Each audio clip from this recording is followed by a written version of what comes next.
Don't hurt yourself like I did. I'm in the arms of the angel right now. Is this where you really want to be? Of the angel. This is not where you want to be. In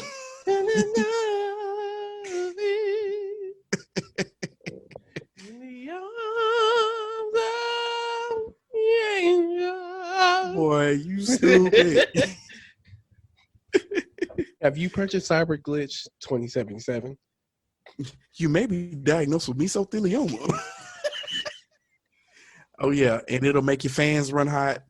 Your fans going to sound like an F-22 bomber jet plane turbine when this shit come on.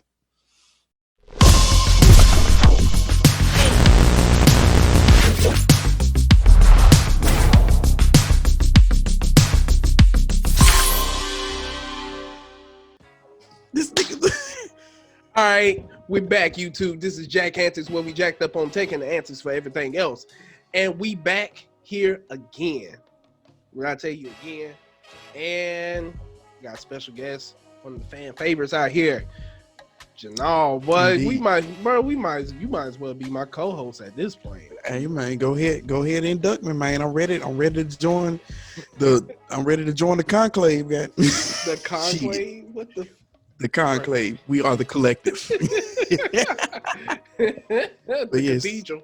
The cathedral is like GLC. Welcome to the Jack Antics Tabernacle.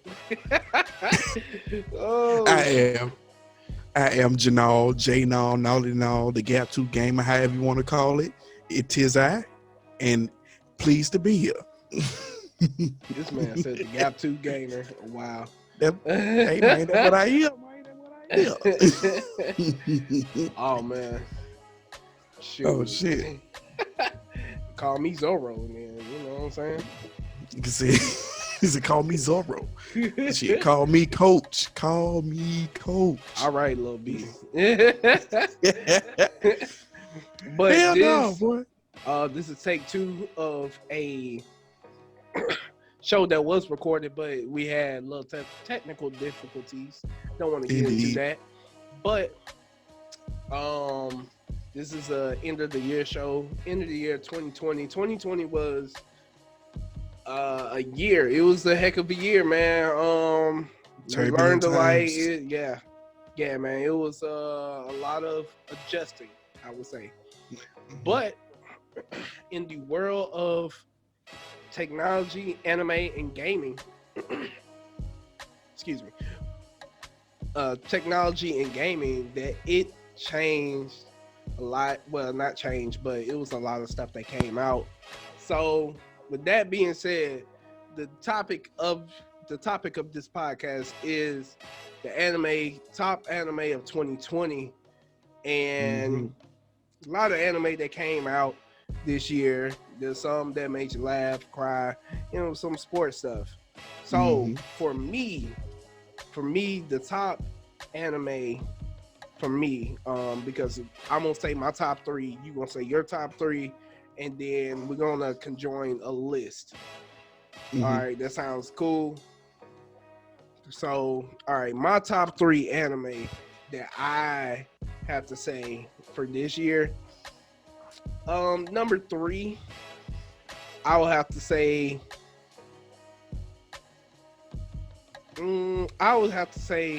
God of High School. Okay. And the reason why I say that, because it is very action filled.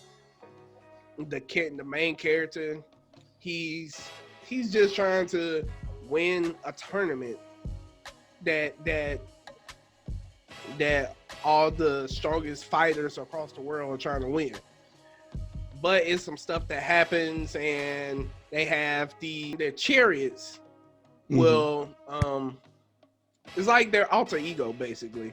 So I don't want to spoil too much of it, because something happens to the main character's grandfather, and everybody has their own little backstory on why they're in a tournament, on why they're trying to win. Because the organization that's running it promised somebody something. Like, some people are in the tournament for different reasons, but there's 2 organizations trying to find some sort of key to unlock it. The magical MacGuffin. Yes. I'm lost for words today. Hey, man, sometimes anime is just that good sometimes. Shit. Nah. But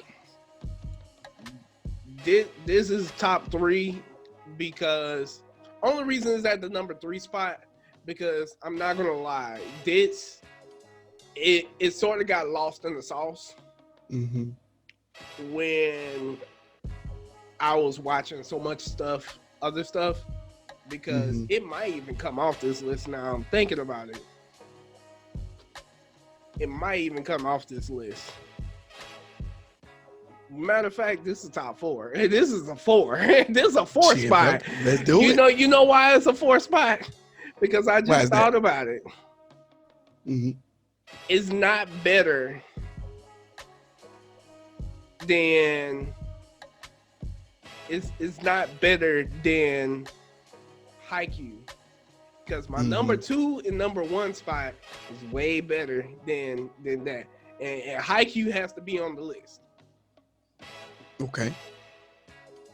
So we're gonna knock God of High School, even though it's a good action. If you like action and a lot of fights, it does have a story, but it's more action feel. Plus, it was a comic before it off webtoons. A lot of stuff off webtoons I'm starting to see are getting turned into animations. Okay. So most of the newer animes, they were on webtoons at some point in time. That's a sign. Hey, you want your shit to be noticed, put it on webtoons. Message. Especially to the people that draw. Like me. Hey, all my fellow comic book creators out there, we need to make a movement, man. Go ahead and post some shit to webtoons, because I'm working on something right now. But God of High School, like I said, it got lost in the sauce. So I'm thinking about it. Haikyuu has to be number 3. And the reason for that is amazing story, bro. You see the progression from season 1 up until now to season 4. The new season for Haikyuu came out this year. Is a sports volleyball anime about Hinata. He's very short. He's vertically challenged. He's vertically challenged. He's about, I would say, I forgot his exact measurements, but he's pretty short to play. He's like 5'7". So he basically the Muggsy Bowles or the Isaiah Thomas of volleyball. More like he's like average height, and everybody else is like over 6 foot. Yeah. So, well, yeah, I guess so. Yeah. So he's 5'7", and he can jump really high, and he's very athletic and agile. But the progression of how he learned the sport, because it started off when he was in middle school in season 1, that this was his first time playing in the game, to now they playing to go to nationals. So the progression of the story is amazing, and how he put in the hard work just to get there, because he came a long way. He didn't even know how to hit the ball back. He just knew how to spike, and that's it. That was his thing. That's all he did. That's all he knew how to do. He came with black Air Force One energy all the time. Started from the bottom, now you there. Right. So it's an amazing story. If you like sports anime such as Kiriko no Basket, Slam Dunk, all that stuff, you will really enjoy this, because those anime open the door for anime like this. So, pay your respect, pay homage, dog. Did you want to do your number 3, and then I can come back and do my number 2, and then so on and so on. Okay, yeah, that's cool. Yeah. All right, so my number 3 is kind of gonna be a collective. The only reason it's 2 animes is because They come from the same studio, and that's gonna be Blood of Zeus and Castlevania season 3. I'm a real big history buff. I love mythology and all just old school fantasy. So these two animes, they kind of they piqued my interest. First, I talk about Blood of Zeus in a nutshell. It's a retelling. It's the telling of a story from mythology. One of Zeus, big big dog god pimp. Of course, he got about 17 different kids. Some of them by his wife, who is also a god Hera, and most of them by some human chicks. And it follows one of his sons, Heron, as he makes his as he kind of goes throughout his life, not only being the illegitimate child, but being the child of also a god and being stronger than everybody else and not knowing why. And it culminates in some of the craziest action, craziest boss fights of all time, because uh, who doesn't want to watch gods and titans fight? It's lit. It's lit. 10 out of 10. We'll watch it again. Have watched it twice, and probably gonna do it a third time now that I'm talking about it. And my second one is Castlevania season 3. Castlevania, Castlevania kind of is one of my favorite franchises. I keep trying to play Symphony of the Night. I keep trying to emulate it. I keep trying to play it. I've emulated the Game Boy Advance game, so Castlevania kind of has a little. It has a it has a grip on me. And just for them to go back to the to the beginning, to the crux of the Castlevania universe, and see how Alucard and Trevor Belmont and Cypher Belnades got together and fought and beat Dracula. It's amazing. And that's what this season is about. The animation is top notch. The fights are amazing. Everything's turned up to 10. And in season 3 specifically, Cypher and Trevor are visiting this city that has been overrun by a cult worshiping basically a demon. They've been worshiping a demon. They were priests at first. Now they worshiping a demon. These niggas weird. They strange. They got real bug eyes. Look like everybody in the cult. They do a little something for a piece of change. Yeah, they do something strange for a little piece of change. Now, don't let them fool you, boy. Their eyes bugged. They on perks, pills, something, Zans. I don't know what it is they on, but their eyes is bugged, and them niggas strange. But basically, they fighting them. Dracula at the crib chilling. He doing all type of other stuff, but it basically focuses around Cypher and Trevor and how they take down this cult and return the town back to normal. And the humor, the off the cuff humor, it's crass, it's hilarious, it's just like I like it. Imagine if South Park had 10 times better animation quality and motherfuckers had powers. And that's Castlevania from a humor standpoint. At one point in time, there's one of the he's more of a posh gentleman. I can't remember his name, but he's basically a magician, and he's trying to sneak around the cult. And he tells the guy from the cult, he's like, "Yeah, I'm about to go to the city, go find me a city that has toilet paper." And the story takes place in the 1500s, so that it really hadn't been created yet. So what? What? Exactly. But he a time traveler? Yeah, he is a time traveler. He's a time traveler and a dimension hopper. So he's talking about toilet paper, and then he just walks off. He tried to get away from the cult dude, and the cult dude just looking at him. He's like, "What the fuck is toilet paper?" Boy, I bust out laughing. I died. I was like, "Oh, these some nasty motherfuckers." But yeah, if you haven't seen Castlevania yet, you need to watch it ASAP. But yeah, they both came from the same studio. They're both near and dear to my heart. So they tied for number. They tied for my number 3. Yeah, man. Okay. Blood of Zeus, Castlevania, the entire series, but season 3 came out this year, so I had to put it on in there. All right. So my number 2 is an anime that we talked about in the first take. Never watched it, but I took the time to watch it. I I Mm-hmm. binge watched it. 2 seasons. The second season came out in 2020, and that what I'm talking about is ReZero.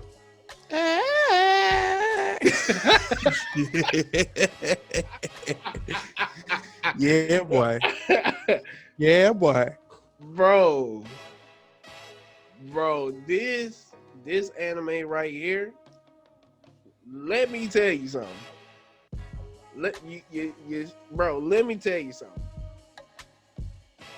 This was the most saddest thing I ever watched, Boy. and the reason why it's so sad is the main character, Sabaru. This Subaru. Like the car. He like the car basically. Yep. Subaru has the ability called Return of Death. And he is sent to this magical place because he was just going to a convenience store, and next thing you know, he's in another world. Mm-hmm. This place is filled with demi-humans, witches, all type of different things, humans, fairies, different stuff like that. He regular degular. Yes, he regular degular, don't have no powers. He barely know magic. He the only nigga with a tracksuit on. Yeah, only person with a tracksuit. Hey, yo, tracksuit. They should have This dressed him nigga like. Bro, he got full Adidas on, and everybody is wearing medieval wear around him. Everybody's like, you sure do dress weird. Yeah. Looking like a Russian gangster. But his power allows him, if he get killed, to go to a particular save point, and he doesn't know what the save point is until he goes back. And he can die and come back alive as many times he wants. But the kicker is, he remembers all the pain, and he cannot tell nobody. He can't tell nobody about the powers because it'll kill him, or it'll kill the other person.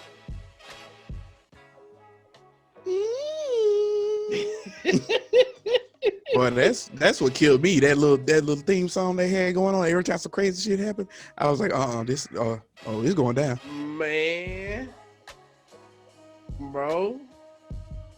That, and I'm telling you, man, I felt for this guy because that can play with your psyche so bad. Like, the many ways that he dies throughout the entire series is so messed up.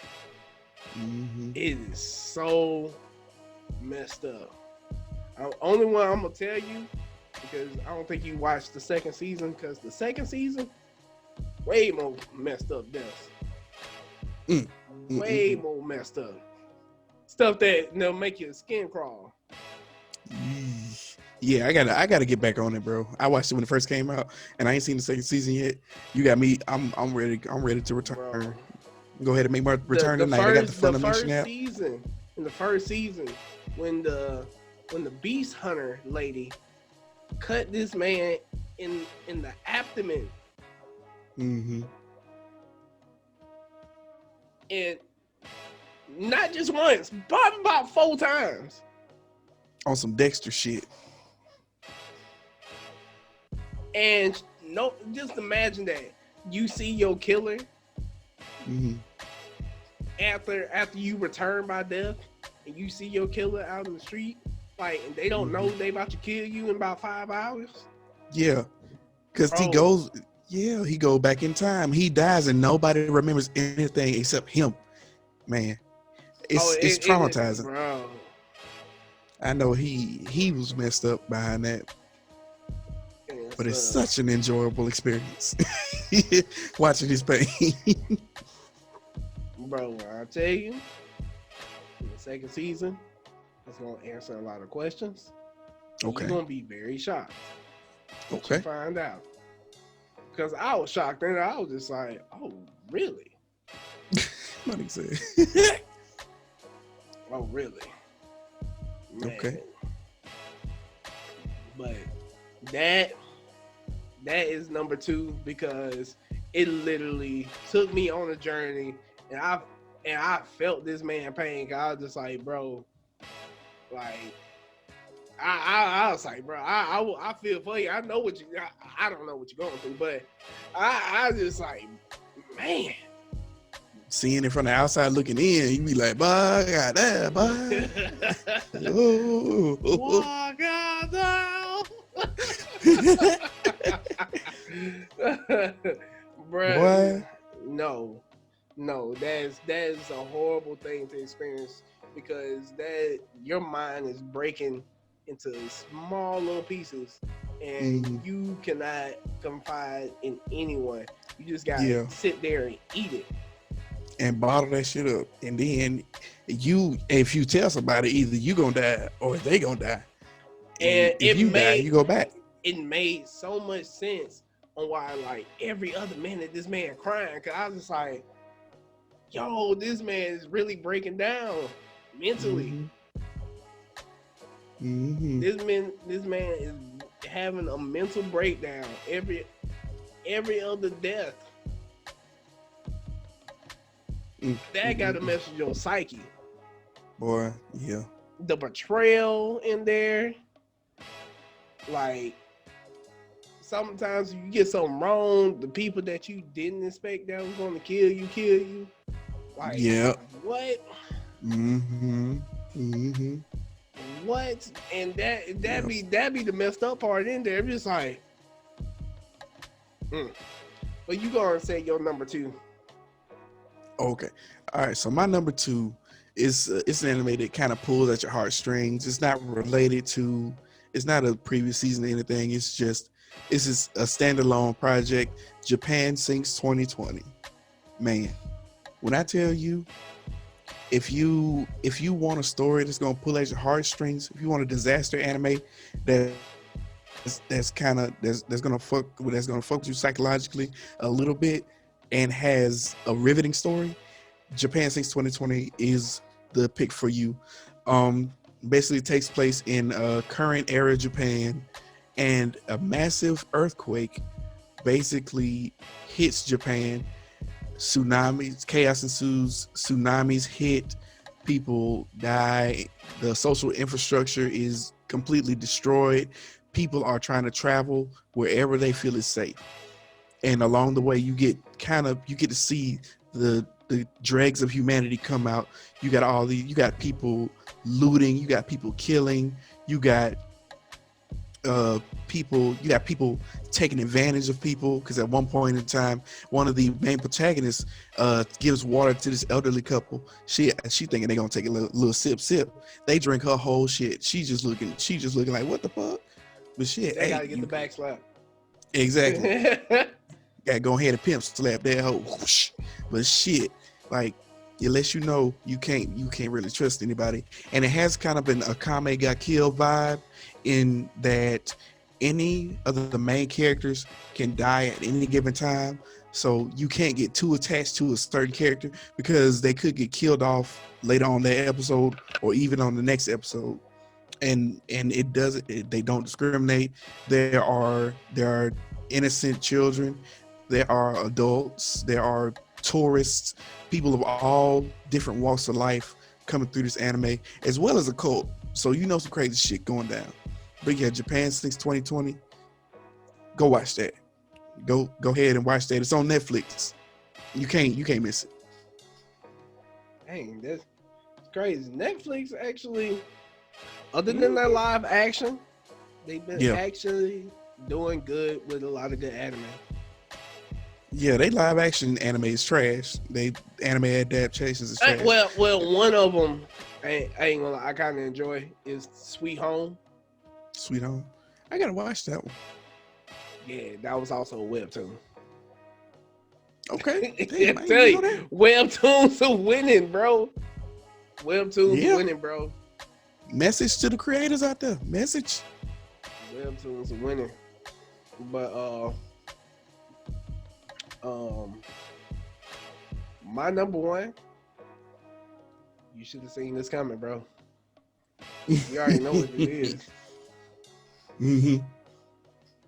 You already know what it is, man. Do it start with a J. Of course. It's Juice Kaisen. Yes, sir. So Yes, sir. Juice Kaisen is set in a world where there's cursed spirits and only a certain demographic of people with certain powers that go to a kind of gifted school can see them. Mm-hmm. So they fight spirits, cursed spirits, because cursed spirits feed off negative energy. That's how they create it. And and you gotta have people to exercise them. So you have students of the school, of the gifted school, to come and exercise them. But the main character is Yuji. I don't know how to say his last name. But Yuji, he's the beefed up character. He has extraordinary athleticism, strength already. But as he was trying to save some students at his school before he transferred to the gifted school, he ended up getting backed into a corner when he was fighting this cursed spirit. And he swallowed a finger. Yep, he swallowed the cursed finger. And a raisin, a nasty, crusty ass raisin ass finger of Sukuna, the one of the most powerful curses that they know. Fun fact, he's based on a Japanese deity. I did not know that. Mm-hmm. I did not know that. Learned that from Neo too. I didn't know. Mm-hmm. But you know, you got Yuji, which is, for me, it he reminds me of the spirits and the optimism of a Naruto, with the strength of just pure strength of a Asta. Just think about like that, like when you were back in high school, that random ass dude that was strong as hell but wasn't built. That's him. Just a random man strong. He was kind of built like he had. Yeah, he was swole. He was he was swole. But yeah, just a strong motherfucker that you knew in high school, that's him. Then you got their teacher, which is Reverse Kakashi. Instead of the face mask, he got an eye mask. Instead of wearing a facial covering, he wears like a covering over his eyes, which, bro, it's COVID. It's COVID out here, bro. You gotta pull that down. He put it over his eyes, bro. So he's Reverse Kakashi. Yeah, but he fired though. He fired. He blindfolded, but he fired in the motherfucker, bro. He's not blind, but you know he's not blind at all. I think. Yeah, I say he blindfolded. Oh, I was like, okay. I think his power activated by him looking at somebody. Yeah, I seen that shit. It was like a reality marble or something from Fate. It was fire. Yeah. I was like, man. Yeah, but it has, I think, about 13 episodes so far. 13. Yeah, I believe so. But it is good. It has good storytelling so far. Because it has some stuff that I'm still like, where this gonna go? Because something happened in the I want to say like third episode. You think the season over in credits, in credits and stuff, but believe that him talking to the demon or to the cursed spirit, the main character, he promised him something, but we don't know what it is. Mm-hmm. He don't even know what it is. Like, so it's a, I don't know when shit gonna hit the fan, but I know shit gonna hit the fan, and I'm just waiting for shit to hit the fan. The inevitable. I don't know what they in promise. Man, I'm telling you, it's about to go down. Right, this is about to be bad. But yeah, man. For the base of how short it is right now, because there's still some more episodes that's coming out, but it catches your attention right off the bat and just keeps you there with the action, nonstop action, and the great storytelling. And that's the base of anime. Any good anime, great action. Some of them psychological horror, all that stuff. But when you get down to it, it draws you in with the story, and it has some good set pieces, and that it just like make you feel something. Yeah, exactly. Like I watch pretty much any anime with not even a halfway, but a above par story and great action fights. I'll sit there and binge it all day. I love fight scenes that get real visceral and the frame rate kind of heightens up, and you just feel the impact with every blow. And so that's why I kind of enamored with the Fate series, and that's why Jujutsu Kaisen is also my number one for of anime for 2020. When I first watched it, the first episode you were talking about earlier, with where the part where the finger demon first comes out, and he just, bro, that fight he had with Reverse Kakashi, man, that let me know that I was gonna watch it. The fight at the end of the first episode is what's gonna pull you in and let you know there's some stuff going on, but if the first fight of the anime is that good, you're gonna keep watching because it can only go up from there. The animation quality is top notch. The lines are perfect. There's no slouching on this. Like anybody who's watched Naruto Shippuden, and you remember the last fourth of the season, the anime quality dropped to computer frame rate trash issues during the fight scenes. None of that here. This is some top notch production quality anime right here. Jujutsu Kaisen, number one. Drop Smite. Yatch. Wow, that's pretty rough.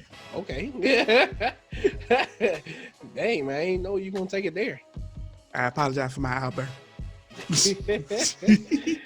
But let's conjoin a list together that we both can agree on. That's the collective top 3. Okay. So my number 3, I will have to say, I'm still going with Haikyuu, bro. That's my number. My list ain't changed. What would you say is number 3? I think, bro, Castlevania season 3 gotta be my number 3. I'm not really that into sports anime. I think the closest I come to sports anime is Hajime no Ippo, and that's just because it's boxing. But I got to go with Castlevania season 3. Okay, what about, you know what? What about, I watched Castlevania. It's actually pretty good. What about, what was the other one that you said? Blood of Zeus. Blood of Zeus. Blood of Zeus is good too. Castlevania drew me in closer. I just have more of since it has like 3 seasons, it was kind of endearing. But Blood of Zeus, the storytelling was pretty good and had some twists and turns. So, I don't know. I like Blood of Zeus though. I'm trying to think over them two. Um, Since Blood of Zeus came out in 2020, I would give it like the like a because nod. I'm thinking that Blood of Zeus, it will. That's the only thing that I'll say that can top Haikyuu, because I watch Castlevania. Castlevania is good, but Mm-hmm. that's more like a 5 for me. I feel you. I feel you. So what we agreeing on? Blood of Zeus, number 3. Blood of Zeus. Yes, All right, sir. Blood of Zeus, number 3. Number 2, I'm voting for ReZero. Me too, man. I'm telling you, I watched it when it first came out back in 2016 or 2017, man. And I just, as you can see, I still remember that the creepy theme music, bro. It Yeah, pulls you in, man. yeah. And you can't stop watching. You can't stop watching. It's like crack. You don't know what's gonna happen to this man next, and you just sitting there just watching this train wreck unfold. It's not Because funny, but it's sad, bro. The joke is sad. it That's is sad. it's sad, bro. I'm just like, this man breaks down crying. Mhm. Like, it was one time in season 1, because I'm not going to get into season 2, because like I said, it just came out in 2020. In season 1, where he was in the mansion with with with the princess, and he bawled out crying in her lap, because she was like, I wish you would tell me what's going on, because he was so worried, trying to figure out why he keep dying in this mansion, and he did not know why. And he kind of figured out some stuff happened and surprised him. One of the reasons that he can die, but it was not the main source of why he was dying, but one of the main reasons why he can die. It was just like, he just balled up in tears, and he couldn't explain it, because if he explained it, he would have died right then. And it was just so hard, because it was just like, man, you want him to say something, but he can't. And it was horrible. It's sad, and then you realize, like, when he's like that, like he has very few people that are actually his like his real, like, people he can trust, because he'll meet somebody and then they'll end up killing them hours later, and they'll be chopping it up and shit, and then come to find out they'll kill him. Then he goes back, and then he meets this person, and then he has to figure out, how am I not gonna die? How's this person not gonna kill me? It's crazy, man. It is wild. That is a wild concept. That's a very wild concept, man. And creative. Very creative, bro. Like, because everybody's used to those animes where you got the main protagonist and his homeboys and all his buddies and shit, and they just go and they just take over the world, and they protect everybody. They save the castle and the princess and everything. No, you got average Joe. Every time he die, he come back, and he remembers everything, and it's you watching his trauma build up. It's because crazy. he's not weak per se. He can handle himself, and like, but everybody else got powers and all that stuff. Like, if he was just in the normal world, I think he could have handled himself. Exactly. But in this world, bro, he's pretty much useless. It's a fixed fight. It's like fighting a whole army on steroids, and you just went to the gym and got a pump. You can't do it. You can't, bro. You can't, man. Go watch. If y'all watching this right now, go watch that. Go watch that show for sure. It's RE:0. Starting life in another world. Crazy, man. Crazy. And of course, our number one, we both agree on this too. Indeed, it's already unanimous. It's already set in stone. Jujutsu Kaisen. Okay, I don't know why you said it like that, but that's neither here nor That's how they there. say it. Jujutsu Kaisen.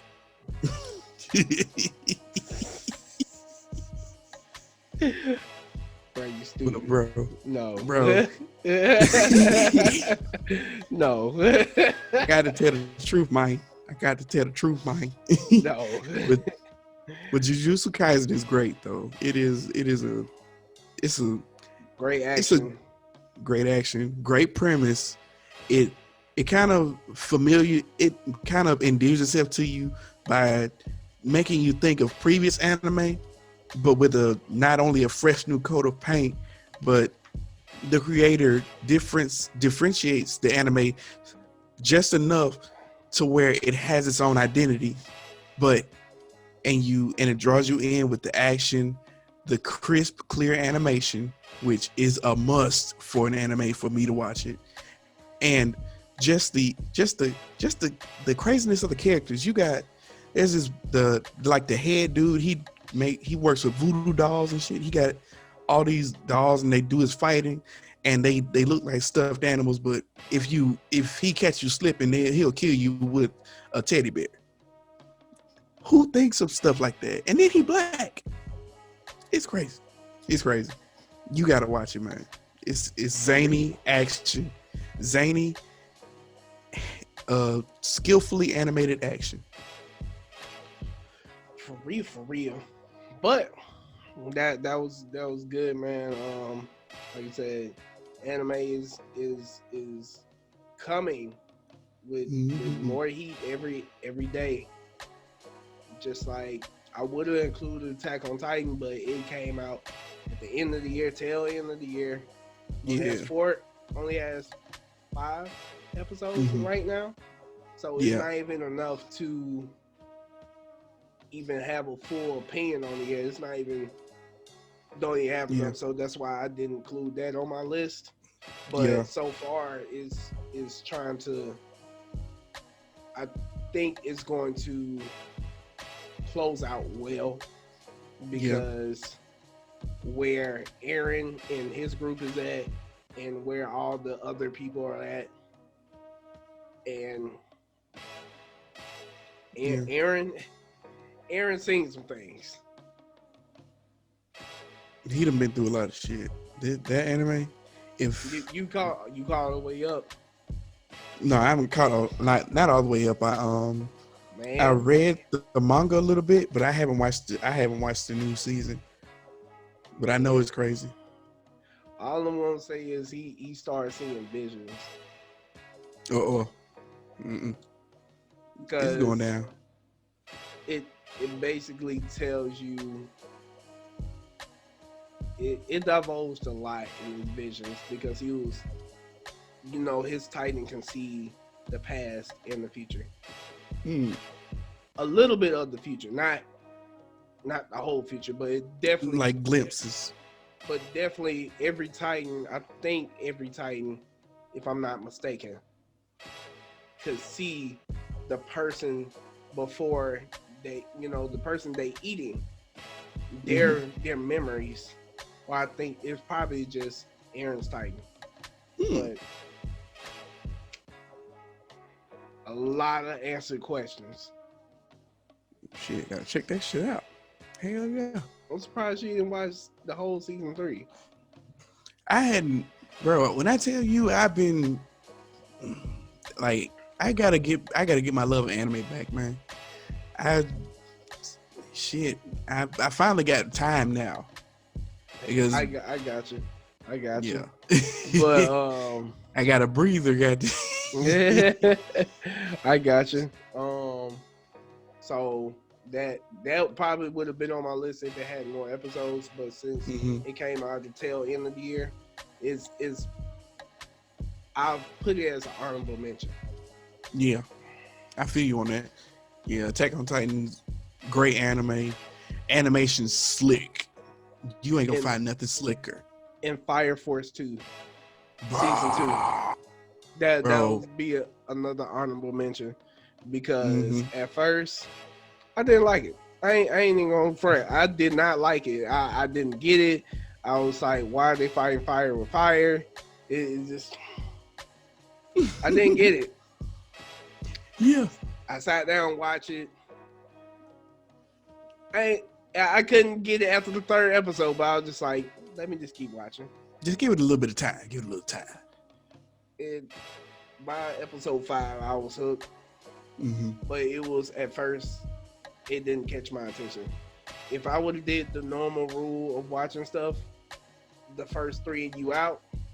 Mm-hmm. you would have missed some. You would have missed some good stuff. Yeah. But yeah. It's actually, I was like, but it's actually a great anime. Okay. But it's no pun intended, fire. Yeah. And I was automatically gonna watch it because it's the same guy that made Soul Eater, and I am a diehard Soul Eater fan. So it was already given that I was gonna watch it, and I feel the exact same way.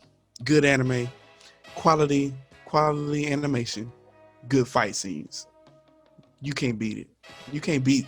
That's my combination.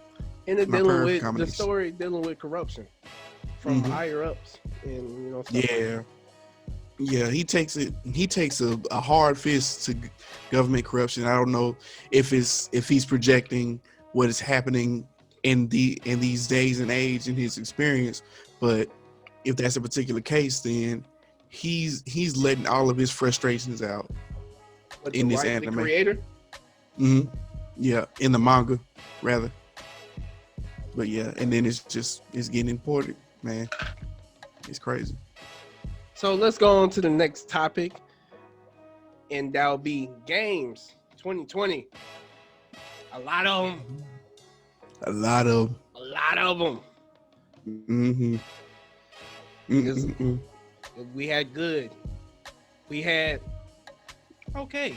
And we had very bad. Very, very, very bad. Very sad. The good, the bad, and the ugly. And it got real ugly. I was very disappointed this year.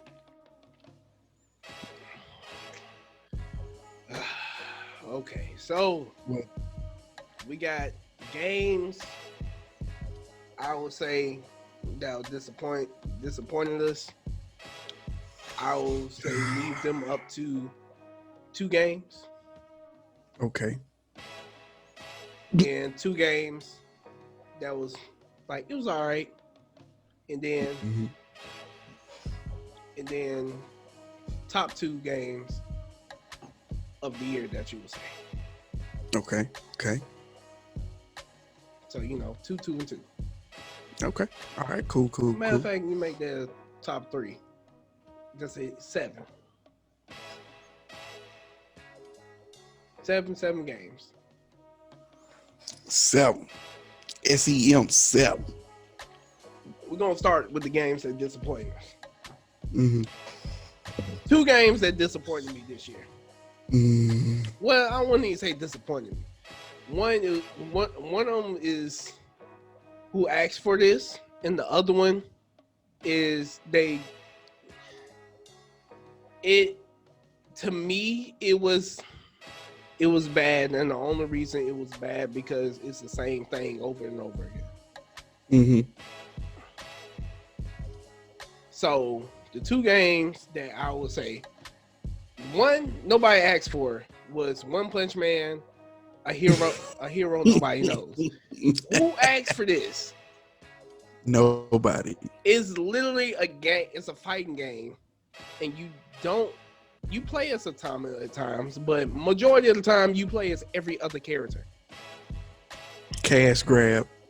Bro, you play as every other character in the time limit. The time limit drops, Satama will come in and end the battle with one punch.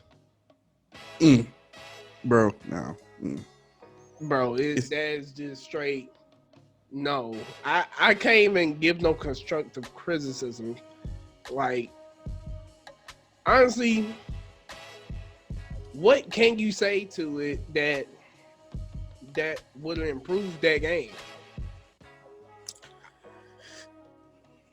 It's a simple cash grab. That's all it was. They Because trying to. no, you go Mhm. ahead and finish. They're trying to cash in on the popularity of One Punch Man. That's literally the reason they made the game. That's the reason a lot of those games based on anime, the ones that are kind of bare bones. That's the reason a lot of them get created is because they just want to cash in on the franchise. Because it's not there for me, bro. Mm-mm. Not at all. I don't know.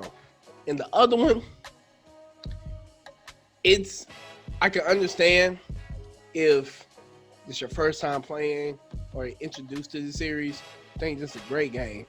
I'm not saying that it's the worst game ever, but only reason that it's being put in this category is because it's the same story, another go round. And Mm-hmm. the name of the game is Dragon Ball Z Kakarot. And Mm-hmm. only thing I got to say about this game is if because it did a lot of good things. If you like Xenoverse, if you like Mm-hmm. Xenoverse and you play Xenoverse, you will pretty much enjoy this. It's the same. Yep. It runs and plays like Xenoverse, but in the same story that we played as kids throughout is through the Boo Saga, and it just Mm-hmm. I'm tired of playing the same thing. But if it was Yeah. a new person that just picking up Dragon Ball Z for the first time, they probably gonna think this is the best game in the world. Yeah. But for And that's the me, reason why. hmm, The reason why, like everybody, I think the reason why everybody was drawn to Xenoverse was because you got to create your own character, and it immersed you in the world of Dragon Ball Z. Dragon Ball Z Kakarot is just retells a story that we all know and love, of course, but it's been regurgitated constantly for the past 20 or 30 years at this point. So it's is and we need something else. exactly. And not And super. nah, not super. But if they would have took their own spin on things and kind of created a what if scenario or what if this and that, Hmm. it Yeah. probably would have got more attention than it did. It's like I said, it's not a bad game, but the Hmm. only reason it's being put in this category for me, this is my Hmm. opinion. I'm tired of the same story. Yeah. They should have made Xenoverse 3. They should have made Xenoverse 3. That would have been a better game. But that's all I gotta say about that. But if you get Dragon Ball Z Kakarot, I'll say wait till the price drops. If you still want to get Hmm. it, don't don't do not buy games just because I say that is horrible. If you want to try it, try it. But for me, Hmm. it is not worth my time. Hmm. Yeah. Same here. And like with mine, I think Dragon Ball Z Kakarot is gonna be my first one as well.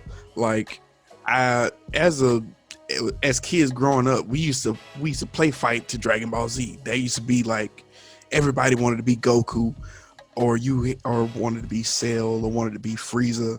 And I grew up knowing that I didn't even think of Dragon Ball Z as an anime until I got old and realized it's from Japan, it's animated, it's an anime. I thought I thought for the longest that Dragon Ball Z was like it was just ubiquitous like that. It was something outside the realm of anime. But growing up from that and then just playing this, it's just like we're not playing it because I didn't even pick it up. And the reason why is because I've played it all before. I played the fighting games. I played Budokai. I played Budokai Tenkaichi. I played Budokai 3. I've played Raging Blast 2. I played the one that came out on Xbox, the first one that allowed you to create your own character. And then I played Xenoverse 1 and Xenoverse 2. Bro, I'm Dragon Ball Z'd out. I can't I can't do it. I just couldn't do it with Dragon Ball Z Kakarot. And my second disappointment and major letdown. We gotta address the elephant in the room.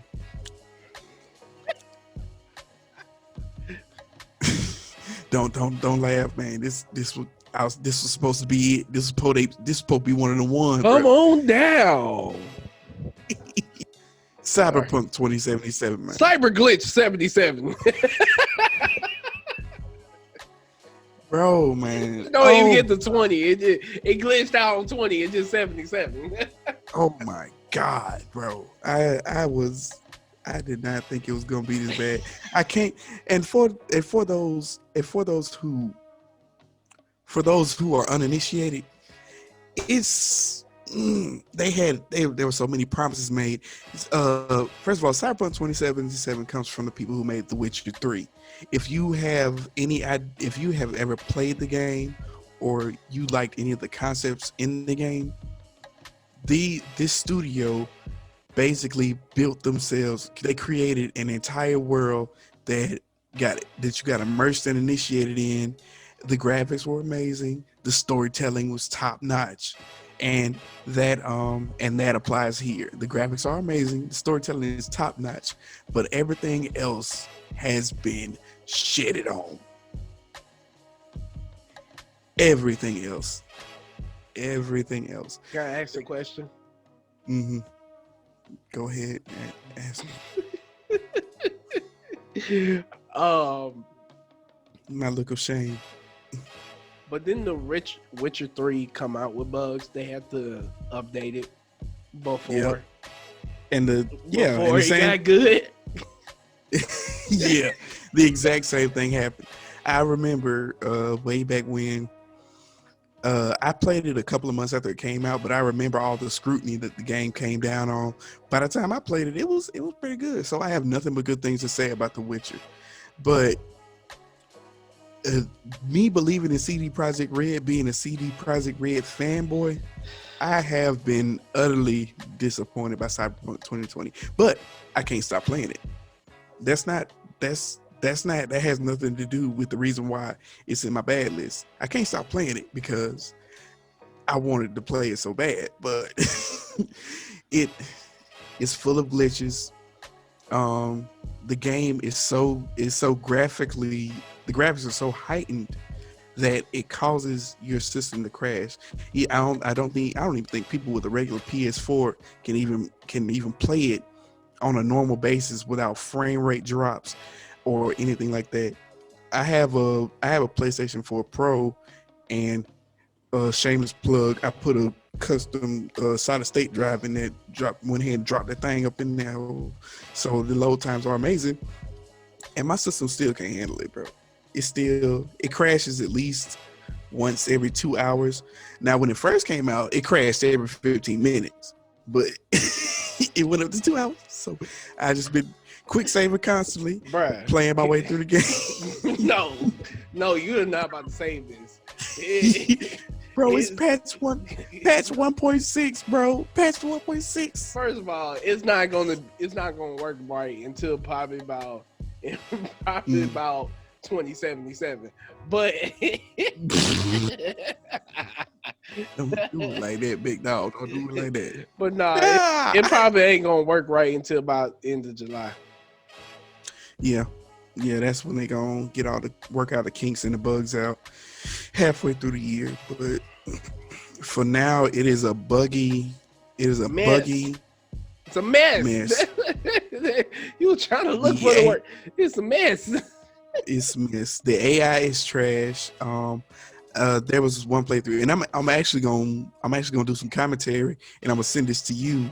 But there was this mission where I had to infiltrate this building full of these steroid filled dudes and dudettes that everybody was swole. Okay, so I had to kill this one guy. So I'm trying to do my thing. I crafted a sniper rifle. I'm out there picking them off. I drop down, try to go in the building. And as soon as I go in the building, they see me. They on my ass. I get out. I run because I can't fight. They have muscle mass and they got like bulletproof armor embedded in their skin. So I can't kill. It's hard for me to kill them. So I'm running like Craig from Damon. I'm running from like Cat Williams from Damon. Like Pimp Down is how fast I'm running. I'm running. I glitch into the wall. I glitch through a wall. I go under the building. I can see through the building. I see the big girl, the huge girl with the dreads. This girl has muscles, dreads, and a grill, and she is looking at me with the meanest "I'ma kill you" look in her face. But she can't get to me. I'm glitched in the wall. I walk under the building, and I see the dude I gotta kill. I see him through a wall, and he looking at me. He like, "Hey, what you gonna do, motherfucker? And I shot him through the wall, glitched back into the game, and completed the mission. Bro, when I send you this shit, you gonna know exactly what I'm talking about. But I had such high hopes for this game. But it has a good framework. There's so much stuff that I want to talk about, but we would be here literally all night. But in its current state, do not buy Cyberpunk 2077. You can't buy it on PS4 digital store because they took it down. I literally have one of the only PlayStation 4s with that game on the hard drive digital version. But if you don't have a high-end PC, don't buy this game. Don't hurt your feelings like I did. Don't hurt your soul. If you got a PS5 or Xbox One X, still don't buy this motherfucker because it's just a port of the PS4 and Xbox One versions. Don't hurt yourself like I did. I'm in the arms of the angel right now. Is this where you really want to be? Of the angel. This is not where you want to be.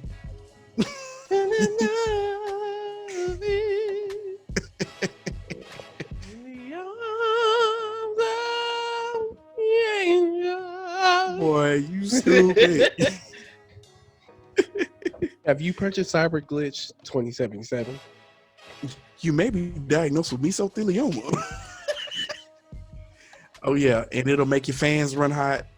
Your fans gonna sound like a F-22 bomber, jet plane turbine when this shit come on. And until it inevitably crashes, you will continue to hear that shit. But when you pause the menu, the fan stops. That's all I can say. No, there's no good end of the road. No.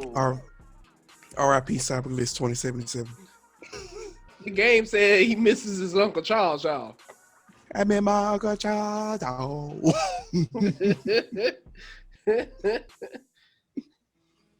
Man, he's meeting them at the crossroad. I'm telling you. Bone Thugs and Harmony. Gonna miss everybody. Gonna miss everybody. Boom, boom, boom,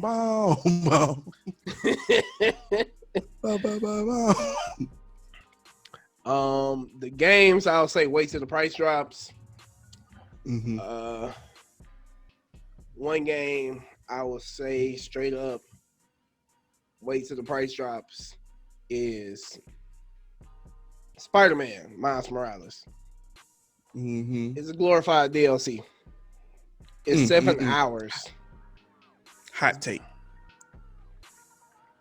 I'm not saying it's bad, but it's not worth full price. That's a good $20. Mm-hmm.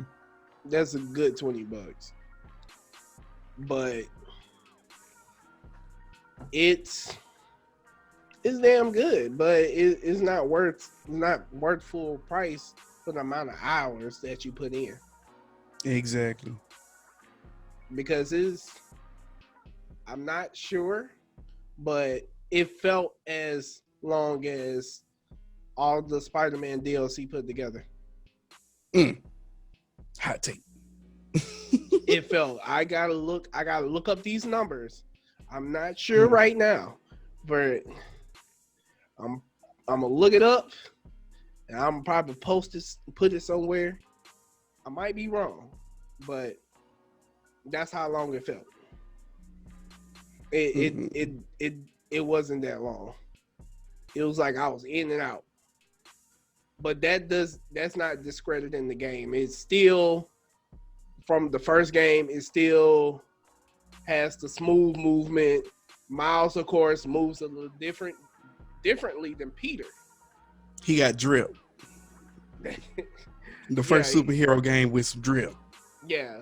Like his fighting movements is way different than Peter. It's still, spider style, but he you can tell, you can feel it as you playing with him that he plays like really different from Peter. Yeah. Because one, he's smaller, he's not as like buffed up. Because Peter in this game is like he's like in his early 20s. 20s.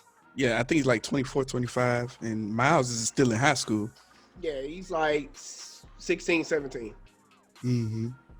So of course, from teenage boy to pretty much a grown man, they have different muscle mass per se, and of course Miles is not stronger than Peter, even though they both have spider strength. Yeah. So they gonna fight differently. It had different cast of villains. Yep. If you complete all the side missions, they had a couple surprises. It had old villains come up. Of course, throughout the whole game, Peter is talking to you because Peter is on a trip with Mary Jane the whole game. So he leaves the city up to you. But like I said, to me, it's glorified DLC, and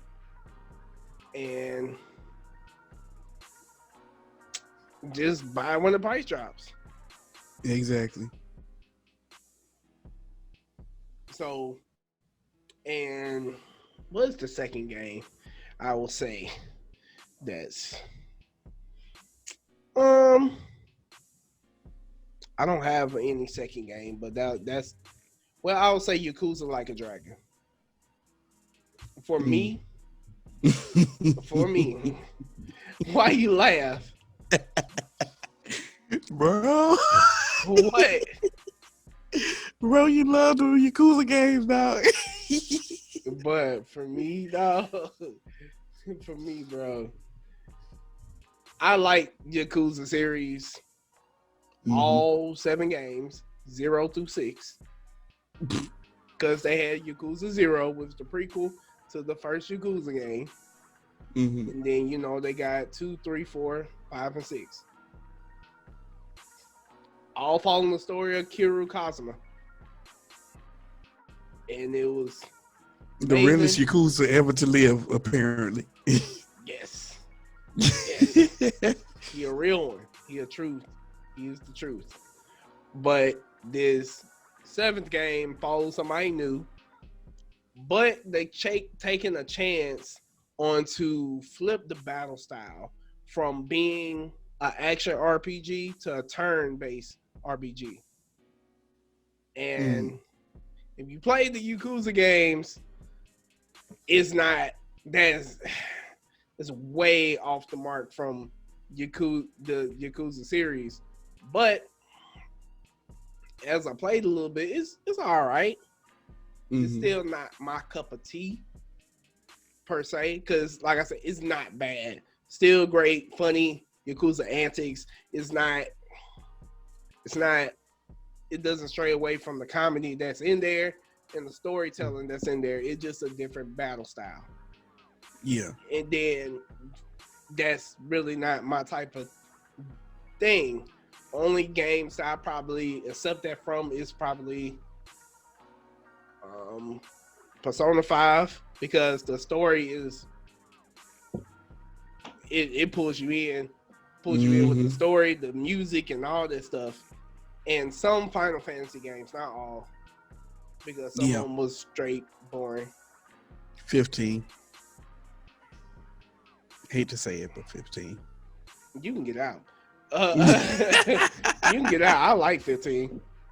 Bro, you ain't played Final Fantasy 4. Play Final Fantasy 4. Well, you don't like turn based, but yeah, play Final Fantasy 4. Come back and play 15. You can be like, You know what's crazy? The only games that I played turn based is the Tamagotchi Tensei games. I haven't played no Final Fantasy. Maybe because it's a for different. real? I played Final Fantasy before, but I haven't played like. Let me rephrase that. I played Final Fantasy before, but the Final Fantasy games I played a little bit of 7, but I didn't own the game at first until now.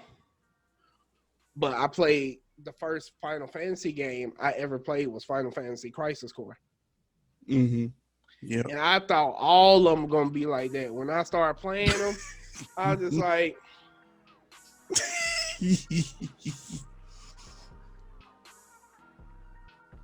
all right. And I thought it was gonna all be like Crisis Core because Crisis Core was kind of like how the battle system for Kingdom Hearts was. Mm-hmm. It still had kind of like turn-based elements, RPG elements where you can pick the potions and all that stuff on the side, but it was still action. It was still an action RPG. Yeah. You directly control the action as opposed to waiting your turn to attack. But I played games such as the Yu-Gi-Oh game, the card games. I think I played Magic with y'all one time before. My that shit still I'm not still good love at that. that. I'm not good at that game, but I played that as a console game before, and it was all right. But the most fun I had with a turn-based game is the Persona games. Mm-hmm. Maybe because the atmosphere, the music. I'm gonna put emphasis on the music that draws you in, Mm-hmm. and I like the groovy stuff. It just Yeah, man. That intro scene is amazing. I love Persona 5 too. It's of course it's edgelord Pokemon to me, but I love Shin Megami Tensei games. Edge Lord. It's edgelord. It's edgy as shit. That's why I call it edgelord. But I love Shin Megami Tensei, the series, the franchise rather, based in the world of Shin Megami Tensei, and most of the creatures that are in Persona 5 were in that game. A lot of people called it Mega 10, but the name of the game was Shin Megami Tensei Imagine, and it was good. It was basically it was more similar to Pokemon than Persona 5 is. Like Persona 5, you get weapons and everything, but it is similar to World of Warcraft, where you can get a sword or a gun or whatever, and you have one of your personas, not really your personas, because in the mainstream games, um, where in Persona they're called personas, they're actually called demons. So just imagine. So what's a titular demon? Jack Frost. You know how Jack Frost is a persona in the Persona series. He's a demon in the regular Shin Megami Tensei series, and your demon basically follows you around and fights demons for you and with you, and it's a good experience. So Yeah. Shin Megami Tensei series is near and dear to my heart, as well as Digital Devil Summoner, which I never got a chance to play, but I always wanted to, as well as Digital Devil Saga. But yeah, all of them good. So, but yeah, so that with the turn-based thing is for the Yakuza series is a different turn. I like that they taking chances, but it's going to take me some time to get used to it because I spent so long just playing that way, action based. And after 7 games, it's not like this is the third installment. 7 games of one way. They're just like Final Fantasy fans. I'm pretty sure they felt the way, just like you saying you felt the way when 15 They took a Hmm. way different approach. Yeah, it wasn't that they took a different approach. It was the way they did it. Like, I'm a Kingdom Hearts fan. I like the combos and the fights and everything like that. But in Kingdom Hearts, the thing that I and don't I mean in Final Fantasy 15, the thing that stops me from enjoying it as much as I would normally is that all you have to do is hold the X button and he does all the same combos. That when I realized that, like 90% of the way through the game, like I almost beat the game before I found that out. It hurt my heart. I was like, bro, I thought I was five for real. Come to So find you out like this, the game? You just. I feel betrayed. I feel betrayed. So with you knowing that, would you bought it at full price, or you would have waited until the price drop? But yeah, man, I got it at I guess I had it at full price and it disappointed me. Damn. 90% of the way through the game.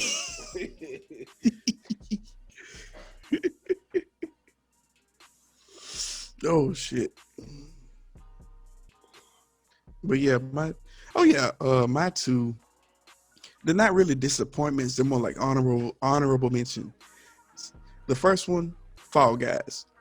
If you didn't get it when it first came out, you're gonna have to come out your pockets because it its original release was on the the monthly subscriptions for I think both Xbox as well as PlayStation. So it was free on PlayStation Plus when it first came out, and I think now it's $10 or $20. But if you, as a kid, if you ever played Mario Party with your friends or family on Nintendo, or if you like party games in general, like multiplayer games, you will enjoy Fall Guys. If you got family members coming over with little kids, you can sit them in front of the TV and just play Fall Guys, and they'll watch it, or you can play it with them. Because imagine Mario Party, but instead of having your titular characters like Mario, Luigi, and Peach, it's a bunch of marshmallows with black dots for eyes that you can dress up, and those are the Fall Guys. But though, They what's they the price now? I think it's like 20, if I'm not mistaken, 10 or 21. That's worth the price. I wouldn't say get it when the price drops though. But Yeah, yeah. I'm just saying it's an honorable mention. It's not in my top, but it's a good okay, you game. going your top threes now? I Oh was no no still no no. going. This is just yeah. I was just doing my honor. It's an honorable mention. It's a cheaper game, so I figured I'd put it in this one, but it's not in my top three because it's not really no games that I think from this year that I give an honorable mention. But I think Fall Guys falls under the list. It's cheap. It's good. It's good for the moment. This is not a game that you're gonna be playing constantly. It's something you're gonna pick up when you're bored, play it, put it down, and you're gonna try to get number one because you play against 59 other people. It's a bunch of y'all, and it's kind of like battle royale style, and the mini games are randomized. It's and the first one, and basically it's a race to the finish. Some of the mini games have you running through an obstacle course. Some of them having you match the colors or match the fruits on the screen and try not to fall. And then some of them actually group you up in your own teams and you're playing against each other. Like there's this one of my favorite mini games is one where they'll take three teams, a red, a yellow, and a blue team, and there's these balls that you have to run after and get. And then some people are running interference. Some people are running to grab the balls and bring them over to their side. And the team with the most balls at the end of about the minute and 30 seconds wins. Man, it gets wild. You get to see a lot of these people actually play basketball and soccer and things like that because they'll make their Fall Guys do crazy stuff. But yeah, I think Fall Guys is in this and kind of in the gray area that we're talking about right now because it's not something that's gonna keep your attention. But if you got some time to burn, or you just need to de-stress, or if you just want to look at some crazy Teletubby looking stuff, Fall Guys is gonna be the one for you. All right, so let's go and move to top three. Top three games for me this year, and in this order. I know this Mm-hmm. game didn't come out this year. I'm gonna put it at number three anyway. Is Among Us. Mm-hmm. Among Us, very fun, simple game. Same kind of. It is. You got maximum of 10 players. There can be the maximum number of imposters I play with is like two, but Mm-hmm. you own the ship and you gotta figure out who's the imposter on the ship, and you gotta vote, and it's pretty fun. It's It's like a pretty, murder mystery on times but you 10. gotta guess it. You gotta guess who it is, and people gotta be very intuitive and notice certain things. So, them people can be clever. Mm-hmm. My number two game is Streets of Rage 4. Simple beat 'em up. Took me back to the day I was on Sega Dreamcast playing it with my pops. We playing Streets of Rage 2 on Mm-hmm. the Sega Dreamcast, and it's only I wanted to say $20, so it's cheap. You don't have to pay full price for that game, and that's simple. It's not really a story to it. You just go and Mm-hmm. beat up some people. Well, that is kind of a story, but honestly, Barely. I don't follow it. I don't follow the story. But my number one game. Now there's some games that were good this year that I left off that were perceived by the community that was good, but I can't say for myself. So I'm gonna put these honorable mentions that I can't say personally they're good because I haven't played them, and that'll be Hades. My honorable mentions: Hades and and Animal Crossing. Animal Crossing took the 2020 by storm, and Hades is a great indie game that I've heard, but the premise itself got me interested. But I'm gonna play it this weekend and then Mm-hmm. come back with an update with that. But the premise itself will get you interested. You play as the son of Hades trying to get out of hell, Mm-hmm. and if you die, you start all the way over. So you got to basically make a clean run to escape hell. Yeah, it's a roguelike. It's on Nintendo Switch. So it's pretty good that I hear. I gotta play it. Mm-hmm. But my number one game this year, you already know what it is. If you know me, you know what it is. Mm-hmm. Ghost of Tsushima. Yes, sir. It's pretty visually, very, very pretty aesthetic. The story is, I love history, so it's right up my alley. Mm-hmm. You're in feudal Japan, you're trying to defeat the Khan, and and you go about it by any means necessary. Mm-hmm. So the combat in it is great. How they use different stances, such as the water stance, the stone stance, and you have to switch stances throughout your combat to to go against people with spears or people with shields or people with swords or brutes. It's just different stances. You got your ghost stance that can kill people in an instant, and they use the PS4 controller to the maximum potential. They use the touchpad. They use pretty much everything on the PS4 controller. And I don't know how it didn't get Game of the Year, but that's a whole different other conversation. Mm-hmm. But that for me is top game of the year 2020. So what about you? Gotcha. What's your top three? My top three. Okay, so I only have. There's really only two games that I put in my top, but I do have some honorable mentions that I want to list off that I haven't played, but I want to. First one is Mortal Kombat 11. Bro, I've been hyped for this game since 21 Savage was on the trailer last year.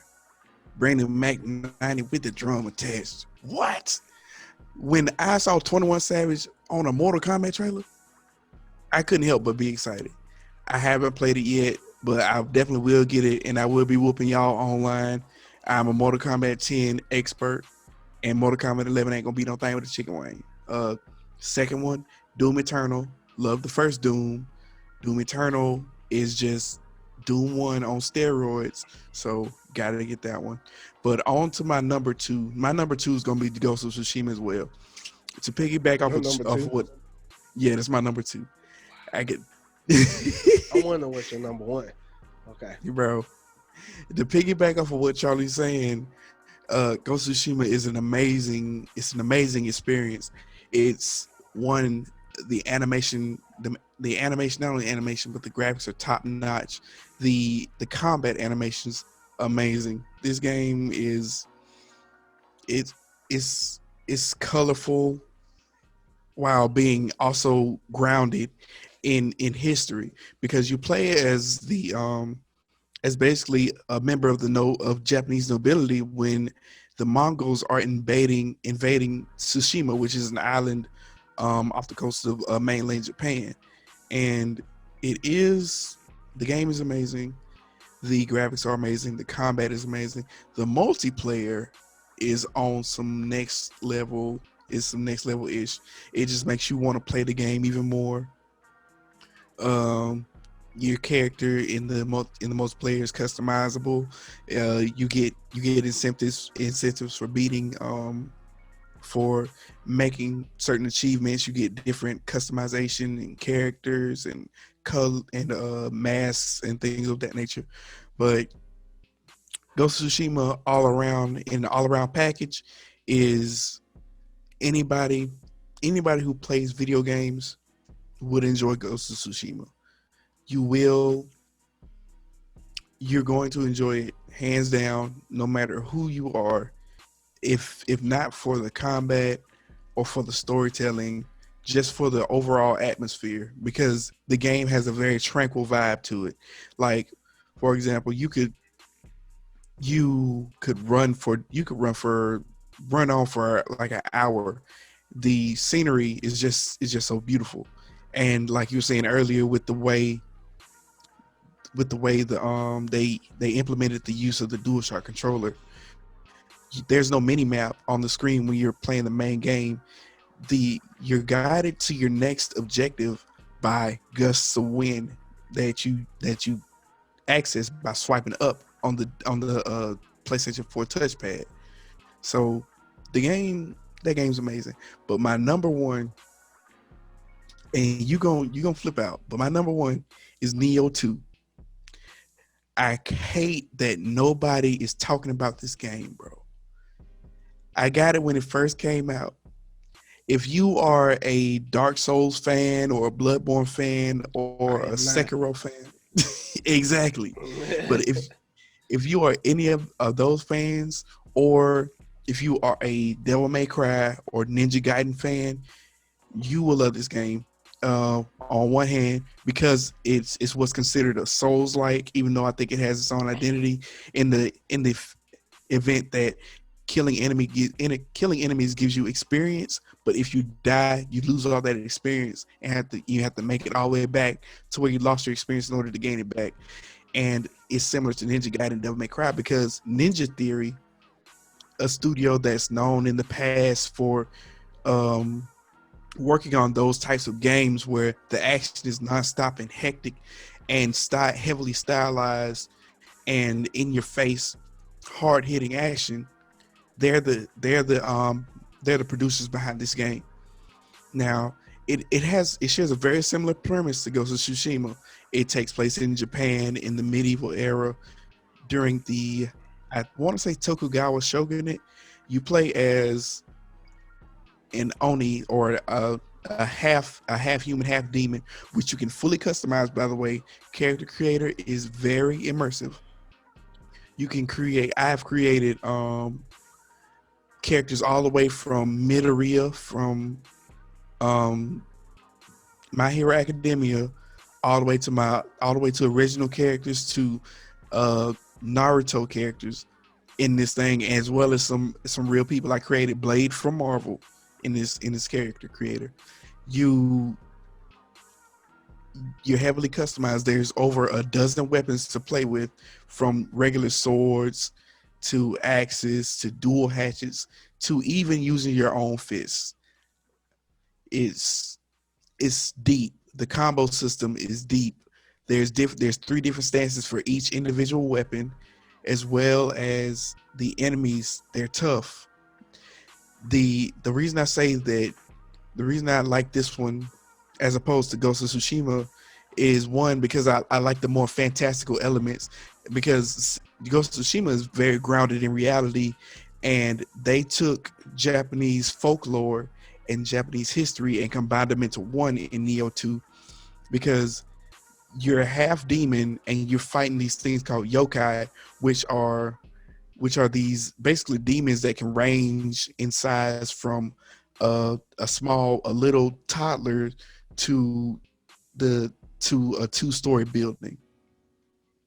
You're fighting them all, and it feels like unbelievable odds, because when you first start, you can die in two hits. The first boss is the second enemy in the game. It's a it's a horse-headed demon, or a bull-headed demon. The first night I played for 6 hours. I didn't beat. I started playing at 6 o'clock. I didn't beat that boss, which was the second enemy of the game, until 12 o'clock midnight, and it just rolled from there. When I tell you the elation and the accomplishment I felt when I killed him, I I couldn't help but feel I couldn't help but feel proud, and that's what drew me in. Because midway through the game, you become so strong that the enemies can no longer kill you in one hit, and your reaction time is so fast that you feel like you actually having an anime fight in this thing. It feels like you, like, against all odds, you in there, you scrapping, and you're coming out on top with pure skill. But yeah, man, 10 out of 10 we could do again. It might not be your favorite, but it's mine. Neo 2, for all the masochists out there who want to who need to get they fix and know they're a real gamer. Neo 2, go get it. All right. All right. All right. So, that's the list, but let's go ahead and move to the next topic. Next Mm-hmm. topic, and we will, wrap it up. So, what did you learn in 2020? Mm-hmm. So what I learned in 2020 was to make sure your head is clear, because when there's chaos in the storm, the best way to prevail is to have a clear head. You want to make sure you you want to make sure throughout all the issues and things that you have, that you can that you still are able to call on yourself and I know this shit is crazy, but I'm here. You want to hold together for everybody that you hold dear. Just keep your mind focused, stay consistent. Practice makes perfect. If you work at something for long enough, eventually you'll master it. And of course, there's a 10,000 hour rule. which it sometimes it takes less than 10,000 hours. Trust me, if you're working at it consistently enough. As well as the third thing would be persistence. Just if something's not working, just keep working. You might not work at that thing, work at something else, and then come back to it later. Being persistent with what you're doing, keep your mind occupied, will keep you focused during troubled times. Those are the three things I learned. All right, good. But things I learned 2020 is to cherish things that you have while they're here, because things could be taken away from you, and you don't know. So I would say cherish all the things that you have, and just small things do matter. Mm-hmm. And also consistency. Consistency plays a huge part into being successful in life. And sometimes, even though you want to be consistent, you have to take a mental break. So also learn, don't be hard on yourself. Mm-hmm. So people out there, don't rush your process because you see everybody else moving so fast that Mm-hmm. it may seem like you're not keeping up, but everybody moves at their own speed. But you have to be consistent as well to actually move forward. And just read more. People read more, read a book. That's a thing that people need to do. It helps you broaden your mind to different things. So I would say read, cherish the things that you love, and consistency, and not being too hard on yourself. That's why I learned about 2020. So basically, I guess a healing journey. Mm-hmm. That's what I can Indeed, man. say. Um, Ain't what? I was about to say ain't nothing wrong with that. So yeah, that's pretty much it. But this is the end of the show, and we gotta kick it out. I'm pretty Got sure to get up out when of everybody here. listen to this is 2021. So Mm-hmm. it's Happy New Year. I'm pretty sure I'm gonna come back with some more content. Mm-hmm. And thank you, Janal, again for coming up here. And No problem. hey And man, just want to say something real quick. A great man once told me, "Let all your problems last as long as your New Year's resolution." And I hope everybody's New Year's resolution is pretty short. No problems, love, peace. Thank y'all for y'all time, y'all love, and hey, appreciate it, my nigga. wow. All right, man. See y'all later, guys. Peace. Holla at your boy, Mike.